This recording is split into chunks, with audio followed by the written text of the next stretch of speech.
तो इस रहस्य की सच की शुरुआत करते परत दर परत से। रविवार को ईरान के न्यूक्लियर सेंटर्स पर भारी बमबारी करने के बाद से अमेरिकी राष्ट्रपति डोनाल्ड ट्रंप बेहद गदगद हो गए। लगातार पूरी दुनिया को जानकारी दे रहे थे कि उनकी सेना ने ईरान के जो परमाणु कार्यक्रम हैं, जिसको हम हमेशा मना करते रहे हैं, उसको तबाह कर दिया, खत्म कर दिया तबाही को। अब इसका जवाब ईरान की ओर से भी दिया जा रहा है। ईरान के सर्वोच्च नेता अयतुल्ला अली खमेनी के करीबी और वरिष्ठ सलाहकार एडमिरल अली शमखानी ने ट्रंप को जवाब दिया और कहा कि ईरानी परमाणु ठिकानों पर अमेरिकी हमले के बावजूद खेल अभी खत्म नहीं हुआ है। यह ईरान ने कहा। क्यों कहा, ये सुनिए पहले। सैटेलाइट चित्रों से पता चलता है कि ईरान में सभी परमाणु स्थलों को मॉन्यूमेंटल डैमेज यानी भारी क्षति हुई। विनाश एक सटीक शब्द है। दिखाया गया सफेद स्ट्रक्चर चट्टान में गहराई से धंसा हुआ है, यहां तक कि इसकी छत भी जमीन से काफी नीचे चली गई और आग से बच गई दिखती। सबसे ज्यादा नुकसान जमीन से काफी नीचे हुआ, बुलसाई। अमेरिकी हमले ईरान की परमाणु क्षमता को पटरी से नहीं उतार सकते। अगर परमाणु ठिकाने नष्ट भी कर दिए जाएं, तो भी खेल खत्म नहीं होता है। वैज्ञानिक और स्वदेशी राजनीतिक इच्छा शक्ति बनी रहेगी। अब होशियारी से खेलें और ब्लाइंड अटैक से बचें। चौंकाने वाले घटनाक्रम आगे भी जारी रहेंगे। क्या नाम दिया, ब्लाइंड अटैक से बचें, खेल अभी खत्म नहीं हुआ है।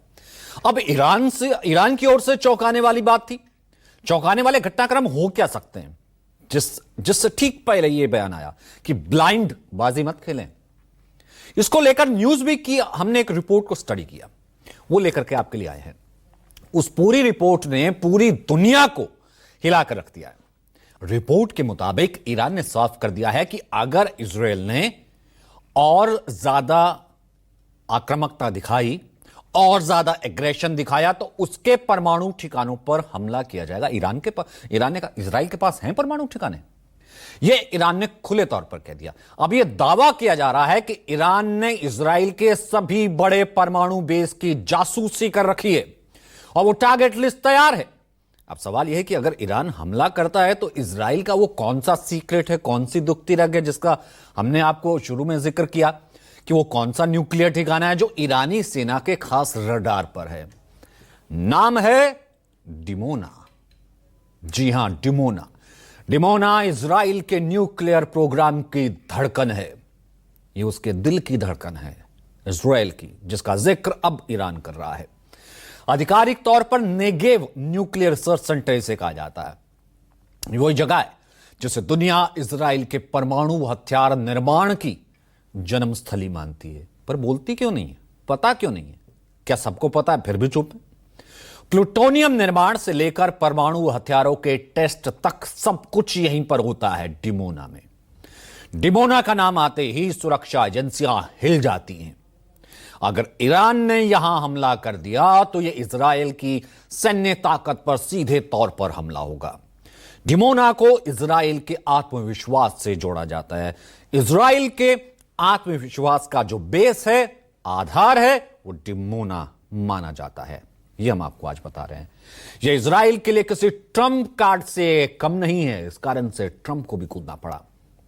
यही वजह है चीन हो, रूस हो, जल्द इजराइल से भिड़ने की कोशिश नहीं करते।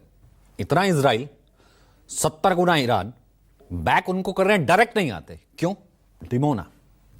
यही वजह है कि दुनिया की नजरें इस वक्त अगर टिक गई हैं तो डिमोना पर, क्योंकि ईरान ने ओपनली, पब्लिकली कह दिया कि खेल अभी खत्म नहीं हुआ है, कि यहां पर अभी तो खेल चलेगा। ऐसा इसलिए क्योंकि इजराइल का यह न्यूक्लियर साइट पूरी दुनिया के लिए रहस्य बना रहा, एक रहस्यमय पहेली बना रहा। यहां तक कि इसको लेकर अमेरिका में भी अलग अलग थ्योरीज है और इसको लेकर हमेशा से एक विवाद रहा है।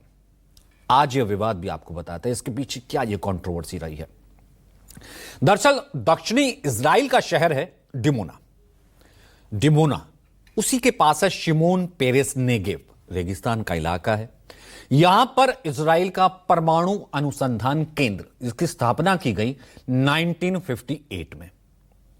डिमोना परमाणु फैसिलिटी दक्षिणी इजराइल के नेगेव रेगिस्तान में, जो पॉपुलेशन वहां पर है लगभग 36,000 के करीब इस शहर की पॉपुलेशन है। डिमोना शहर है, वहां से 13 किलोमीटर दूर ये साइट 1958 में शुरू हुआ था। डेड सी से 30 किलोमीटर दूर का इलाका पड़ता है।